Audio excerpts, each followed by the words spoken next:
let's make a start. My name is Dan Plato, Chairperson of the Social Development Standing Committee. And we are here today to deliberate on Vote 7, Social Development in the schedule to the Western Cape Adjustment Appropriation Bill B7/2023. Let me welcome all of you at this meeting. Thank you for your presence, all the members, all the officials. I don't see Dr. McDonald as yet, but I see some of his senior staff with us. Chair, that is, I am present, Chair, sorry. Oh, there you are. Thank you very much, Dr. McDonald. Minister Fernandez experienced comms problems. I had a chat with her over the phone. Sorry, Chair. I am online at this point in time, so I am Thank here. you. I can hear you loud and clear. Thank you. Thank you so much for that. So your comms problems is out of the way. I appreciate that. Nomonde, Secretariat, did we receive any apologies? No apologies, Chair. Thank you. Thank you so much. And let me use the opportunity to ask the members to introduce themselves. I'm Dan Plato, and all the other members to do exactly the same, please. Good afternoon, Chair. Good afternoon, members. Good afternoon, officials. My name is Christopher Fry, and I'm a member of this committee. Thank you very much. Am I audible? Yes, you are audible, member. Thank you very much, Honorable Chairperson. I'm Gladys Bakubakufos, the member of the Standing Committee. I'm greeting everyone in the meeting. Thank you. Thank you so much for that. Good afternoon, everybody. I'm Gillian Postman, a member of the committee. Thank you. Good afternoon, Member Aisha Kasim. Thank you. Thank you so much. May I ask all the other senior and other officials to do exactly the same, just for the record, please?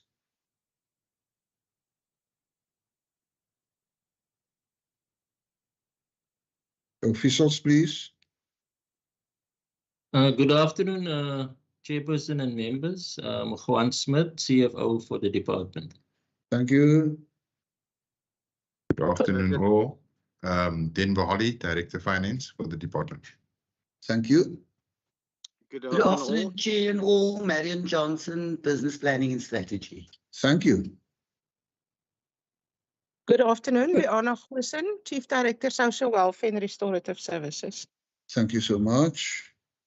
Good afternoon, everybody. Charles Jordan, Chief Director, Children, Families and Vulnerable Groups. Thank you. Good afternoon. Apologies, Chair. Good afternoon, Chair and everybody. It's Ramala Patel, Director, Operational Management Support. Thank you. Good afternoon, Chair, colleagues and members. I'm Ananda Nau. I'm the Head of Office for Minister Fernandez. Thank you. Thank you so much. Introductions are done. I appreciate it. Point 5 for me is we can change the program around a bit or whatever we want to do, but I think it is very appropriate for this committee to, at this point in time, to ask the minister and immediately after the minister, the HOD, just for a brief overview. Not anything, not more than 5 minutes. If it could be 3 minutes and so on, I would appreciate it. But, or you might utilize your full spectrum of 5 minutes. Minister Fernandez, please.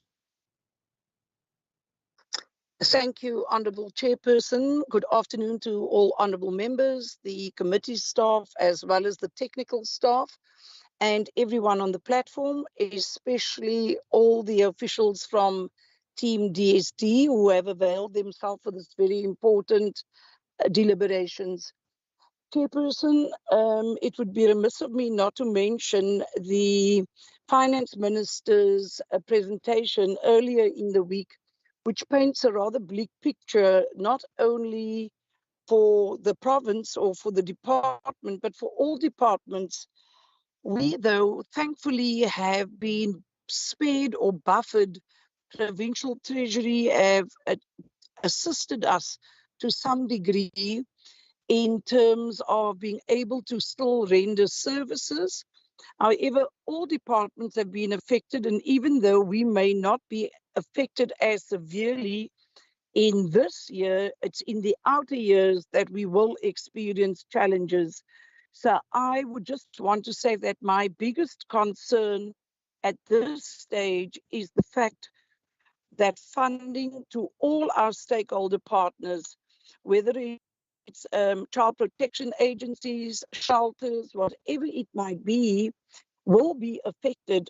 However, the management team, the team that is on this platform, and those who are not present today, have really taken hard, they've looked at every aspect of our business and have had to make some really tough decisions, which, you know, when you have to pause a project or an initiative, or you actually need to place something on hold, something else needs to have or be a greater priority.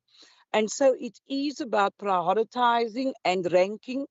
However, our biggest challenge is that with an ever shrinking budget and the fiscal constraints that we face, not only as a province, but as a country, we are going to have to find innovative ways of engaging private sector, civil society, to ensure that we can still provide services to the most vulnerable.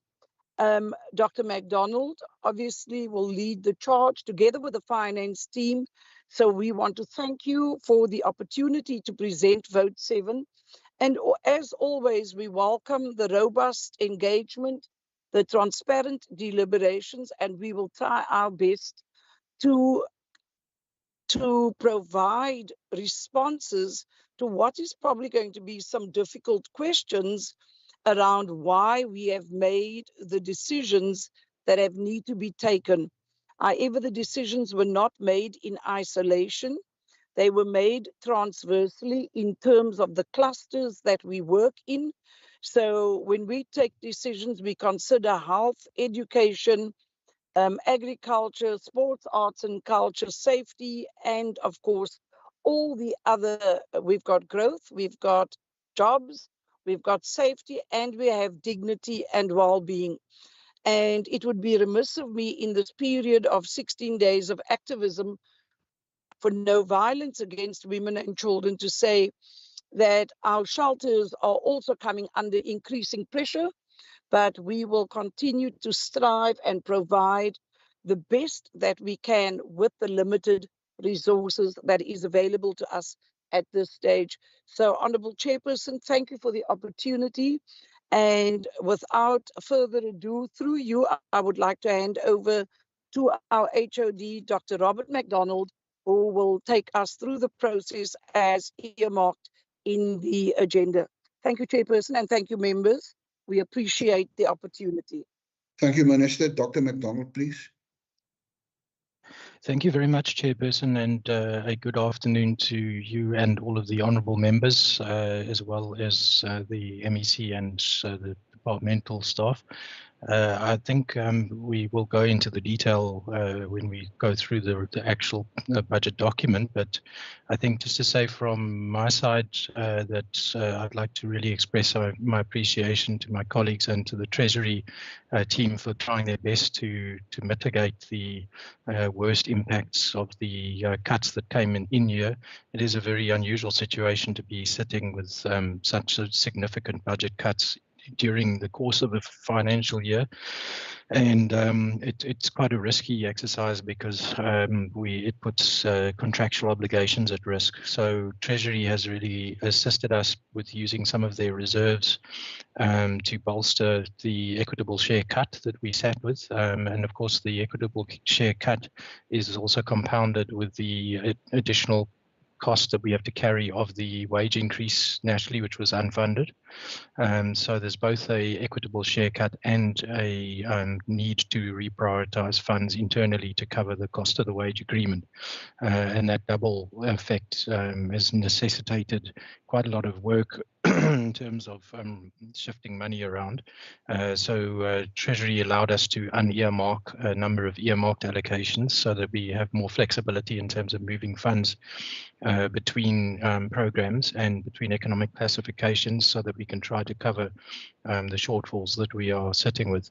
And I think the finance team, together with the officials, have done an excellent job in maneuvering around that to try and make sure that we can fill all the gaps that are coming.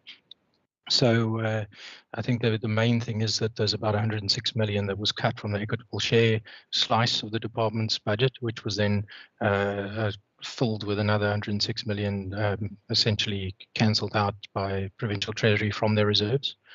And then also there's some smaller shifts there as well, including a shift between the Department of Infrastructure and Social Development, a move of some just over 16 million rand to social development. The funds are now going to be used instead of for infrastructure work that was planned on a shelter for homeless adults. The funds are now going to be used to fund expansion of NGO-run shelters across a bigger spread. We feel that that's a more sustainable way to use the funds at this juncture, given that we have uncertainty in the outer years about how much money we're going to have. So I think it was an important decision that we had to take, given that we had objections to the shelter proposed in District 6. We didn't want to risk tying up the money there, especially if we found ourselves delayed with the infrastructure work, because that causes escalations of costs. And it means potentially the money in the meantime might be pulled away by other priorities. So the funds are now going to be used for homeless shelter expansion, which will have the same impact in terms of increased bed space, which is what we wanted in the end. And then also there's an additional 20 million that we've shifted to child protection organizations to help them sustain the mandatory child protection services that they're rendering, because they've faced tremendous pressure this year. There's been a huge increase in the number of children entering the child protection system during the course of this financial year, and it's really putting an enormous strain on the NGOs as well as our own staff. So I think going forward, this is the beginning of a very rough road for us.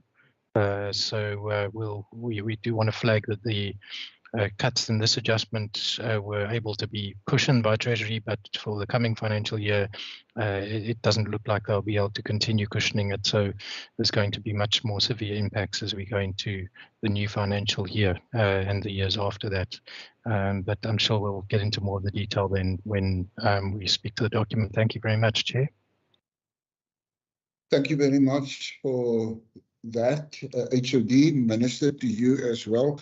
Look, I note the budget cut is overall in all departments. The issue is we need to fulfill the same functions with less.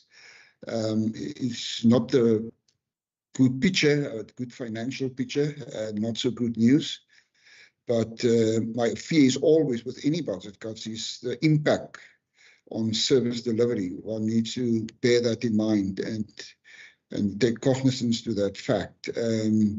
Couple of millions of rands. The question is, where do you cut? But I am not going to ask all the necessary serious questions. The members will do that. My job is merely to lead the meeting into a direction. But we note what the minister said. We note what the HOD said. The deliberation on vote 7, the adjustment appropriation budget, you will find it from page 143 to 155. And let me do the necessary with regard to the budget. Let's go through it page by page. The members have the opportunity now to ask the minister, to ask the HOD, even to any official, the necessary questions. Later on, I will ask the public to do the same if there's public with us online. But let's get into the budget process immediately. 143 members, 145, and there's one hand already. Honorable Baku Fort, you may speak. Thank you very much, Chairperson. Am I audible? Yes, you are very much audible. Thank you, Chairperson. Chairperson, my question is on page 143. Good. Okay. Firstly, I would like to welcome the increase in the budget, which is due to roll over funds and shift from Department of Infrastructure for bed space in shelters. On Tuesday, the Provincial Treasurer tabled the mid-term budget policy statement before the Budget Committee, and it listed GBV, child protection, and psychosocial support and as part of the budget policy priorities. It is concerning that the department budget does not support this statement by the provincial government. There is no significant contribution Chairperson made towards program addressing GBV and femicide, despite the clear need for such allocation. Can the department take us through this budget and how it addresses the above mentioned policy priorities? That's my first question, Chairperson. And the second question is on 147, Chairperson, on 4.2 in the crime prevention and support. We have a crisis of violent crimes in the province, and youth are most at risk of being victims or perpetrators. Yet funds earmarked to crime prevention are used, things like buying computers. Can the department explain what these funds were originally earmarked for and why they are now used to buy computers and paying for leave, gratuity, for staff exits and retirements? And how much in total is this budget now allocating to buy computers, and how many computers will be bought? And the last question, Chairperson, is on 148, on point 4.4. I want to know what were these funds originally earmarked for and why are they now used to buy computers? Can we get an explanation? Because in the eyes of the public, this means while we have a crisis of substance use disorder in the province, funds earmarked to respond to the crisis are now being used to buy computers. It worries me very much, Chairperson. This is the last one, Chair. On page 148, on 5.3, Chairperson, through you, I want to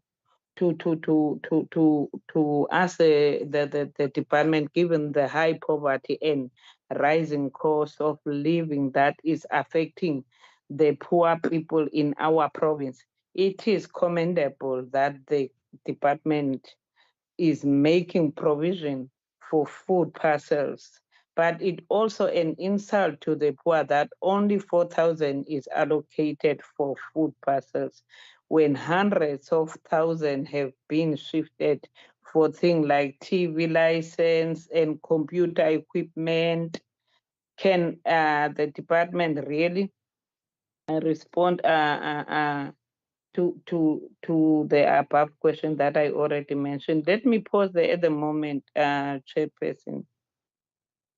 Honorable Baku Vos, thank you very much for your questions. I don't see any other hands. Let me ask between the Minister and the HOD, you might refer even a question to one of your other personal members. But Minister, if you want to respond, HOD, if you want to respond, please. Before you respond, Chairperson, I just forgot to ask if maybe can the department explain its thinking behind this decision? How much in total in this budget making towards poverty alleviation? Thank you, Chairperson. The HOD notes that. Thank you. Minister, you may proceed. Chair, the HOD and the team will provide the answers, except to say that when we had to consider prioritization, we are actually at the point now where the work that we are mandated to do, statutory work, that has to be a priority. And as tough as it sounds, anything else that is not statutory had to be considered. So if we don't fulfill our statutory obligations, we will face litigation. We will then need to give effect to the litigation, and that will be a double whammy in terms of cost. So that was the premise on which the department, the chief directors, and everybody considered. And as I said in my opening remarks, there had to be trade-offs in certain areas. But I hear the honourable member talking about computers, but we must also bear in mind that in order for staff to fulfill their functions, there are certain tools of trade that is required, especially if we are hiring and bringing in additional social workers. They need to be equipped with tools of trade. But I will hand over to Dr. MacDonald and to our CFO, who will take us through the rationale for the decisions that have been made. Thank you, Chair. Thank you, Minister. Dr. MacDonald.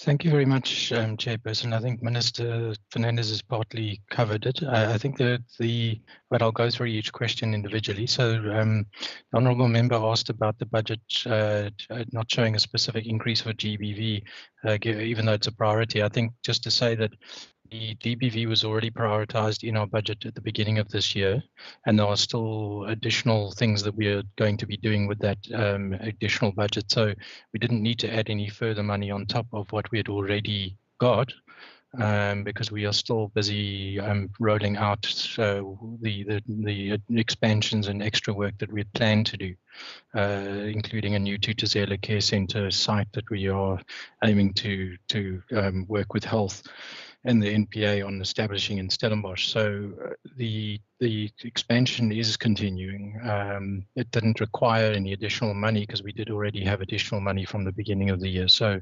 that's why you wouldn't see a shift there. It doesn't mean to say then it's not prioritized. It's just that it remains a priority and it stays as is. I think the question about the funds that are shifting from some of the programs to buy computers. The computers are in the department. A lot of them are reaching expiry, and we are compelled to get new computers because they're starting to fail. And our social workers need computers. It's critical tools of the trade for them to do their work.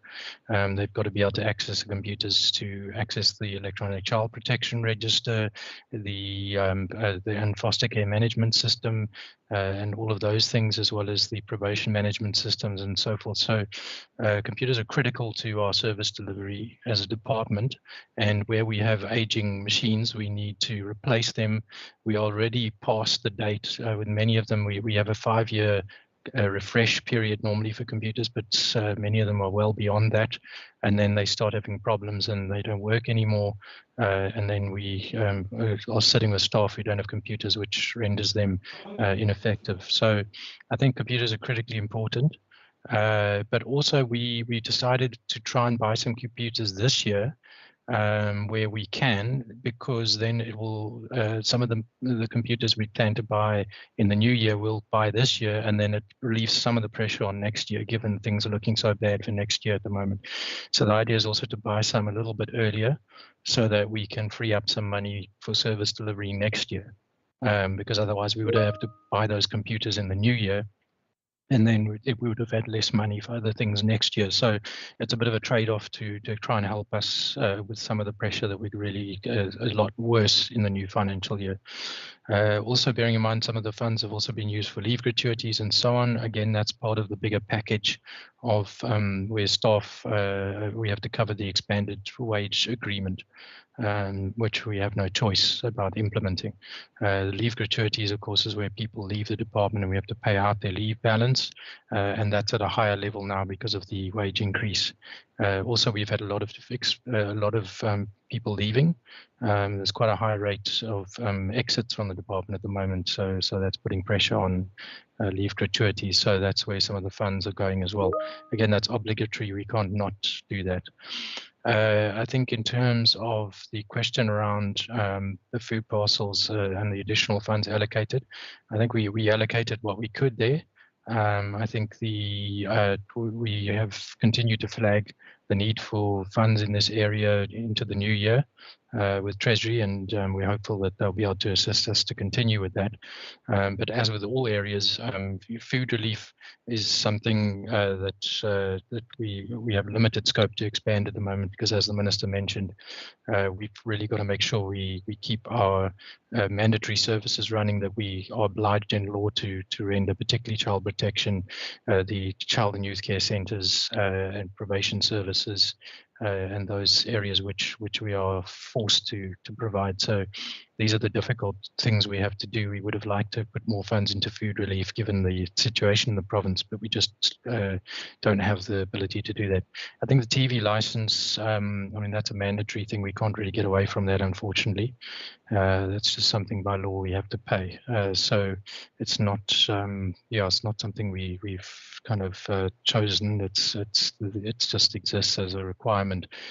I don't know whether the CFO and Mr. Hoddy want to add anything to that. CFO? Yeah, thank you, Chairperson. Yeah, Dr. McDonald has now adequately answered the additional funds that we require also for the computers. We've put about R1 million aside for that.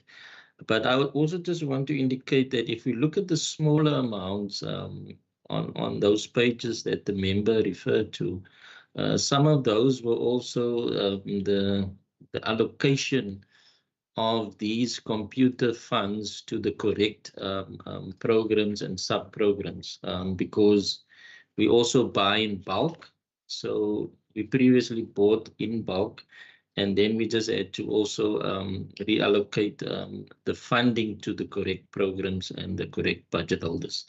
So that is accounting for the smaller amounts there as well in terms of that. And then just in terms of the food, the 4,000, that was also a correction, because previously we used to procure, we used to get the food parcels through transfers, which is not allowed, and we are now using goods and services, and therefore we just had to correct the classification in terms of that in itself. And then the question on the budget towards poverty, we can indicate that in this year already we've allocated 53.8 million, which includes an addition of 28 million towards food relief and nutrition. Thank you, Chair. Thank you very much. Bakkervos, I take it that is an old hand of yours, or do you have a follow-up question? No, Chairperson, I just wanted to go to page 150. I've got only 2 questions on that, Chairperson. You may go. That the response from the department at the moment, I will say, I do understand, but I won't change the mindset of our people. We are expecting so lot from the department. Yeah, I think they must, as I said before, they must lobby the government to give them more money, more especially when it comes to GPV and the food alleviation sector. Thank you, Chair. May I proceed? Note that, you may proceed. Thank you very much, Chairperson. I want to know what is the total budget for the intervention plan, and what will this 723,000 help to achieve? That question is on programming in the third child care and protection, page 150. And the second one is on still page 150. In the programming with the children and their families, I want to know how big is the need for homeless shelter in the CBD, and how was this decision to fund additional bed space and shelters instead of developing a homeless shelter arrived at? Which shelter has been identified of additional bed space, and how were they identified? I would like to understand the criteria they use to identify those shelters. Thank you very much, Chairperson. That will be the last question I have at the moment. You never know, honourable member. As we go along, there might be another question jumping out of the Yes, woodwork. I'm saying at the moment. Yeah. Okay, got that. Honourable Minister, between you and the HOD might refer to one of his senior officials. Thank you. Thank you, Chairperson. I don't know if the Minister wants to come in, but I'll proceed in the meantime. So the question about the 723,000 for homeless, or rather for child protection, I'll ask the CFO and team to speak to that. But I'll speak to the second question in terms of the need for shelter space in the CBD. There currently is a need for massive expansion of shelter space. We don't know the exact numbers because there have been some surveys that estimate vastly different numbers from one survey to the next of people who are homeless in Cape Town. But we know that it's going to be well in excess of 1,000 people that will be in immediate need. We know the City of Cape Town is expanding their safe space or rather creating a new safe space in the CBD with about 300 bed spaces. The Provincial Department of Social Development was aiming to create around 120 additional spaces with the infrastructure works that were planned in the former Tafelberg creche. However, the objections received from the community and other stakeholders indicated that it would not be supported there. We anticipated that opposition would potentially delay the project, and therefore, on the balance of considerations, we didn't want to push against that tide, and rather felt that the funds would be best utilized by giving them to NGOs that can use or do smaller expansions in a more decentralized way. That has less impact on the immediate communities because it's not such a large increase. But at the same time, it also they have more flexibility in terms of adjusting their bed spaces to the need. So we decided that would be the better option, and it would still enable us to create in excess of 120 additional bed spaces. The criteria used to identify shelters for this purpose is basically we've asked shelters that we fund in the CBD area to indicate whether they have space to expand and whether they are interested in doing so. And based on that, we have identified some. We are still in talks with the organization, so we'd be happy to update the committee once we have finalized that. But there are several shelters and a couple also outside of the CBD that we are in the process of assessing. And we will, once we've finalized agreements, we will then contract with them to expand their space and then fund the operations at those sites. So really the criteria was mostly about which ones actually had space to expand, because many of them didn't.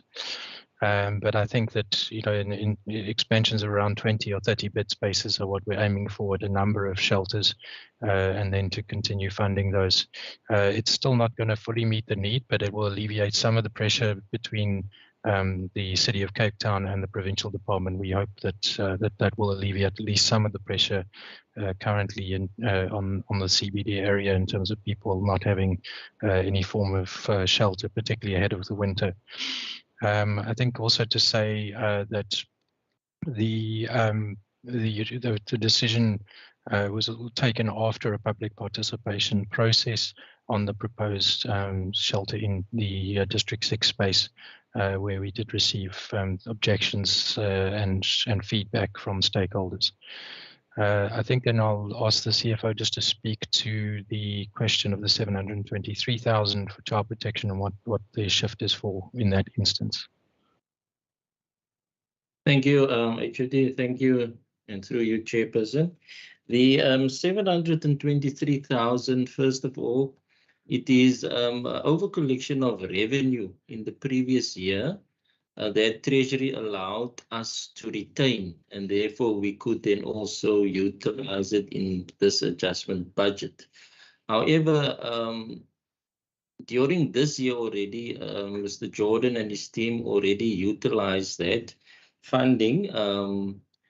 And now that the funding is available, we now shifted it and redirected it onto this intervention plan. And this is part of providing care and emergency packs for children. I think Mr. Jordan can most probably elaborate more if need be. Thank you, Chair. Thank you very much for that input. Highly appreciated. I think I'm not sure if I've seen Member Kasim's hand raised for a moment as well. Member Kasim, is it true? You want to say something? Thank you, Chairperson. Yes, I think that the previous member asked most of my questions, but let me ask this for now. If I can just ask the Minister, how many non-profit organizations does the department assist with regards to subsidies under the segment of child and families? And where are these MPOs predominantly based in the province? And the second question for now on the category of services for persons living with disabilities. Can I ask, does all provincial government department buildings cater facilities that accommodate persons living with disabilities? Also, which forms of disabilities can the Minister say that the provincial government department currently has a challenge to cater facilities for, and what are they doing about it? Or what is the plan forward with regards to that? Thank you. Thank you, Member. Minister and HOD. Chairperson, if I may, thank you to the Honourable Member for the question. The first question, I think, would be a detailed list, which we would not be able to provide. Well, I'm certainly not able to provide that off the cuff, but we could provide a list of the NPOs and NGOs.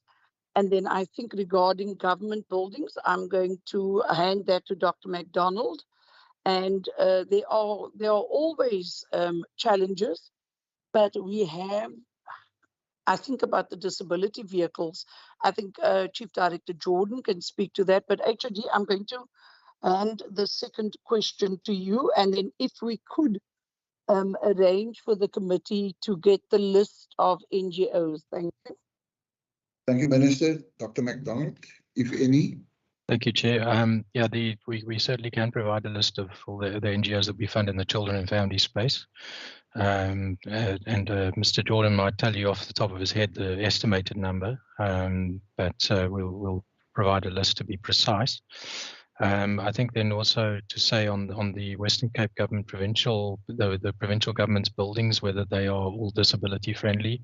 I think some are and some aren't. We have previously worked with Public Works to address accessibility issues and compliance with disability access in most of the large and main buildings of the provincial government, as well as social developments, local offices and so on. But there's still some buildings that have work to be done. So I think it's a work in progress. Certainly also reasonable accommodation for staff with disabilities is something that I think the provincial government is on top of. By and large, there hasn't been any issues with that over the years. There's been quite extensive work done in that respect. But I think the issue comes in particularly in some of the areas in the province where we have difficulty securing good buildings and good offices. And those buildings are sometimes not fully disability friendly, and we've been doing things like installing ramps and putting in place other measures to make sure that they start to become more compliant. And our disability program office has an ongoing project together with Public Works in that respect. Also bear in mind quite a few of our buildings are rented, and so some of those things can also be a bit difficult in terms of working on buildings that are not actually owned by the provincial government. So it is a mixture. Thank you, Chair. Thank you so much for that answer, Minister and Dr. MacDonald. Appreciate it. Let me do justice to the report of Wales. I don't see any follow-up hands. I'm on page 144. Chair? Yes. Sorry, I had my hand up. Oh, yes. Okay. Mr. Jordan, thank you. Yeah, thank you, Honourable Chair, and then also to the member on the question of children and families. So yes, we fund 115 designated child protection organizations across the whole of the Western Cape province. So that would be organizations that works exclusively with statutory work as well, just as DSD. And if I talk about statutory work, it would be child removals, it will be placing children in foster care. I'm talking about adoptions, placing children in alternative care in general. So that's the 115. With the families program, we've got 160 NGOs that we fund. So part of that is the 37 homeless shelters. And then the balance of that is organizations such as FAMSA, family counseling organizations, organizations that support families, providing parenting programs for boys and for men, regarding parenting skills, also for teenage girls that's pregnant, providing them also parenting skills training and so forth. So that's the 160. Yeah, I think that's what I wanted to add, Chair. Thank you. Thank you, Mr. Jordan. Let's move 144, 145, 146, 147, 148, page 149, page 150, page 151. I don't see any hand as yet. Page 152, page 153, page 154. The last page is 155 members. No one with any follow-up question and that sort of thing. So I take it that you are saturated with your questions and happy with the report in front of you. Let me look at the annexes also and get the annexes out of the way and being dealt with. Page 156, page 157, page 158, page 159, page 160, page 161. Still no member that want to say something. Secretariat, Nomonde, I still don't see any members of the public representing themselves or any organization with us. What are you picking up? No members of the public, Chair, in attendance. Thank you. And let me then ask the honourable member and the honourable HOD immediately after the minister. Let me rephrase, the honourable minister and the HOD right after the minister to make their closing remarks, please. Thank you, Honourable Chairperson and members. As you probably are well aware, the pressure is on, and it's on every single aspect of our business. We not only face service delivery pressures, but also the fact that we have to work with a whole lot less than we anticipated, because never before in the history of this country have we had in-year cuts. And as I said, this year Provincial Treasury has certainly assisted us. We made a compelling case, I would like to believe. However, in the outer years, it it will only get worse, not unless some miracle happens to prevent South Africa from tipping off what is a fiscal cliff, because all the red flags are up, and unfortunately, as a department, we too feel the pressure, because with resignations, the remaining staff have to deal with a lot more than they would normally, so their caseloads increase, and one also has to take care and ensure that your carers, who takes care of the carers, because it's about their mental health, it is about their well-being, and even to the team of individuals who have worked on this budget, it has not been easy. They have had deliberations into the night, and they've had to do trade-offs, and we still try to maintain a level of service. But with the increasing pressure, it would be remiss of me to pretend that we are not experiencing challenges on every front. So I do want to say thank you to the honourable members for the questions that have been posed. We remain vigilant and on the alert and try and find the opportunities where we can. However, it is going to require a whole of society approach and community involvement to assist us in becoming first responders in certain instances, and to assist the team, because the team is shrinking as people resign, people retire. And then also, of course, we've got this budget or the COE, which is unheard of, a decision made at a national level, and now at a provincial level we need to give effect to. And as you know, the result is a 1.1 billion shortfall overall for government, but it impacts us because the 78% that was allocated only went to health and education, and social development was not factored into that equation. And that has a severe impact on our ability going forward. So I just want to say that as a department, we welcome the inputs, the concerns that are raised, and we are mindful of the challenges. However, if we work together, I do believe we can bring the difference and the change that we would want to see. So thank you to you, Chairperson, to the committee, and the honourable members for their inputs, and I will hand over to Dr. MacDonald at this stage. Thank you very much. Dr. MacDonald, please. Thank you very much, Chairperson. I don't really have anything to add on to what the Minister said, other than just to say that once again, thank you very much to all the team involved in the work, and also thank you to the Minister for her support and guidance through this process. It has been very difficult for everyone, as the Minister has observed.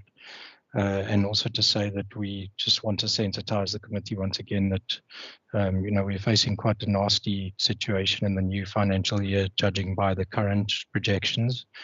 We don't have final figures yet for the next year, but we are trying to anticipate as best we can where we're going to be with this.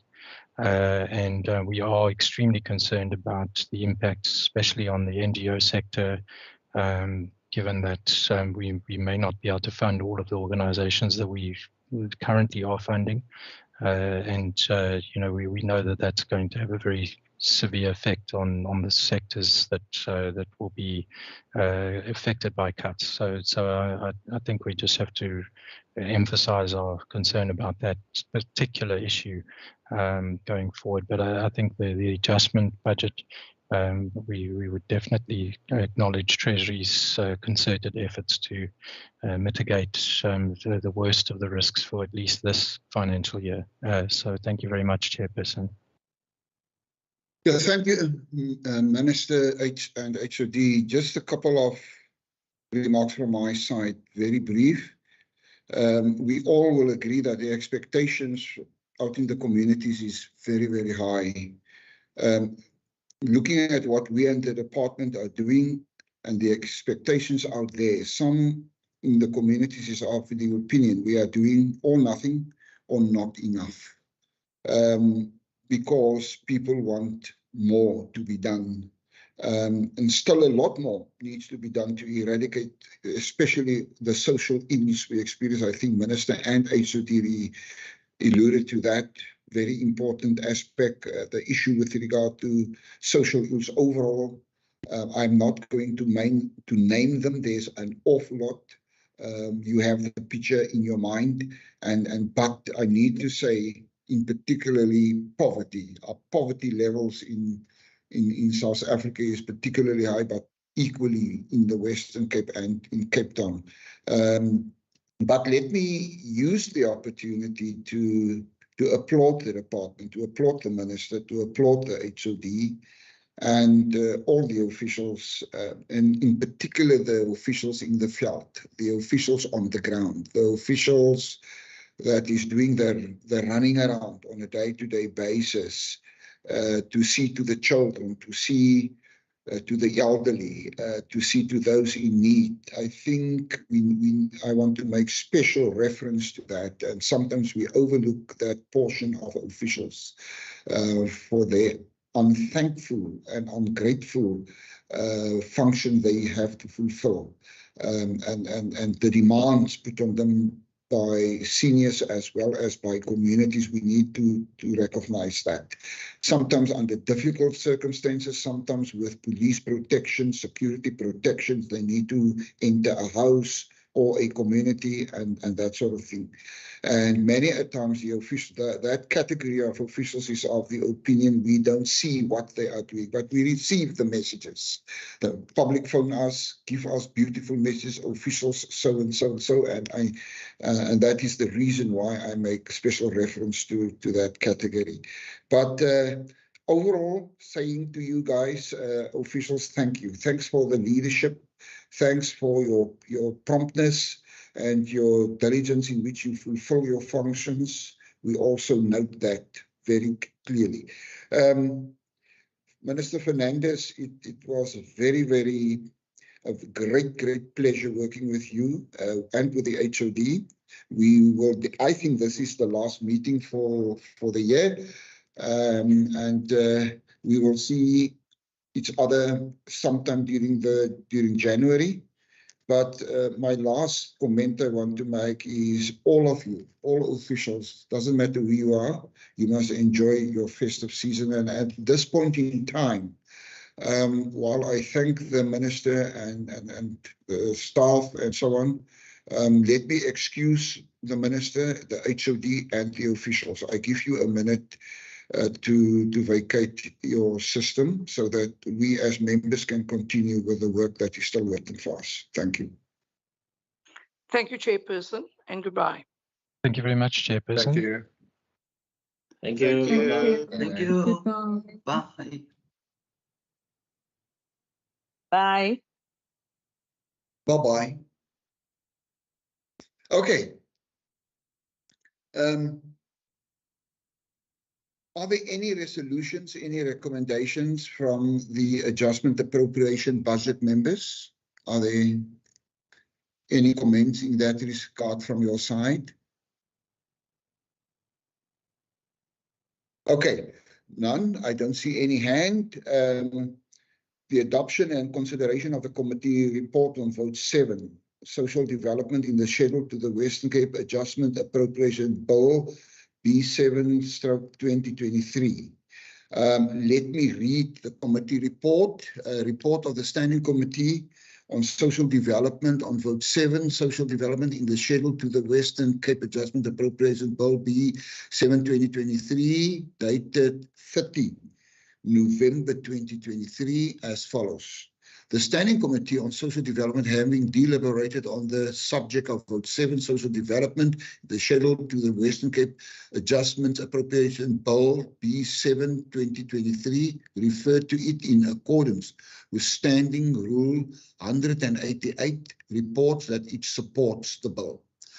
Can I get a indication from the committee members, from the honourable members, if you support or does not support the vote?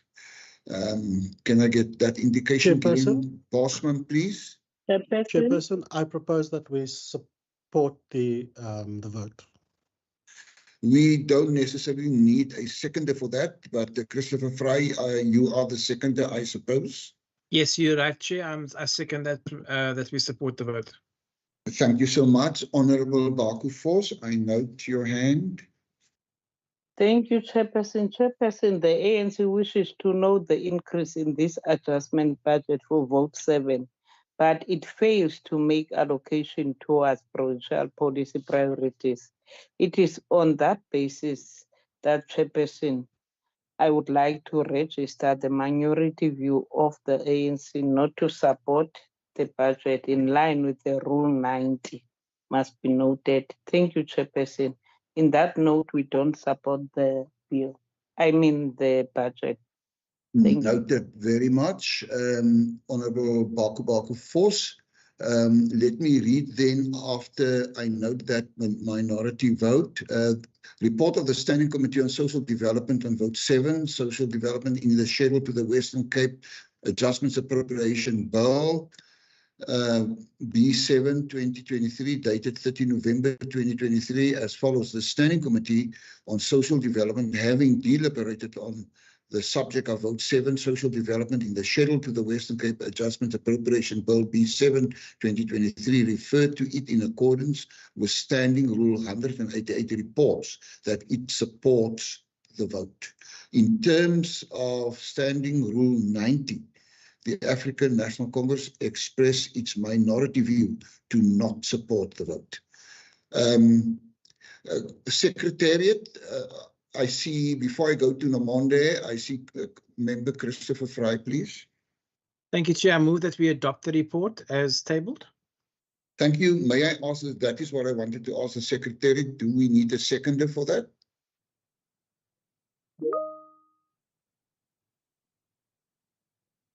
You do.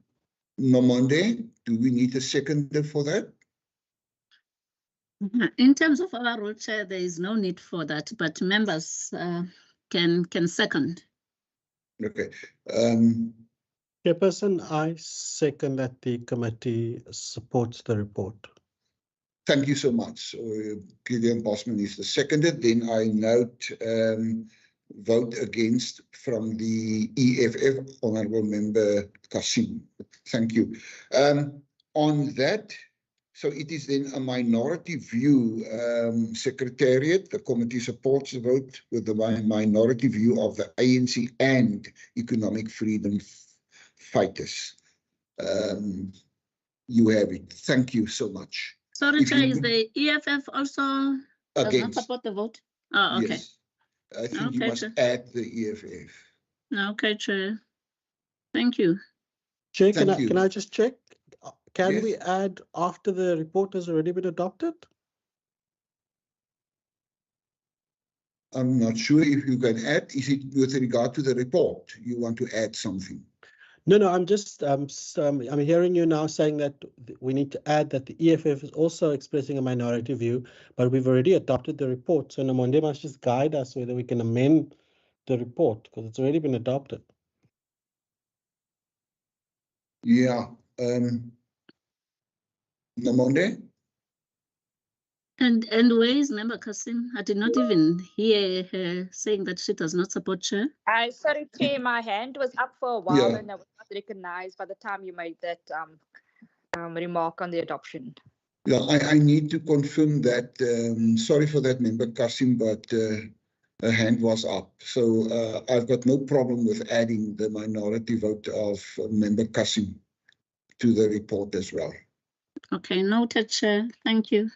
Thank you. So the report is then adopted. The meeting then is then adjourned. Thank you, honourable members, for your presence. Thank you, Namonde, for your presence, all the other staff that was part of this meeting and to make of this meeting a major success. Highly appreciated. Enjoy your day. Thank you.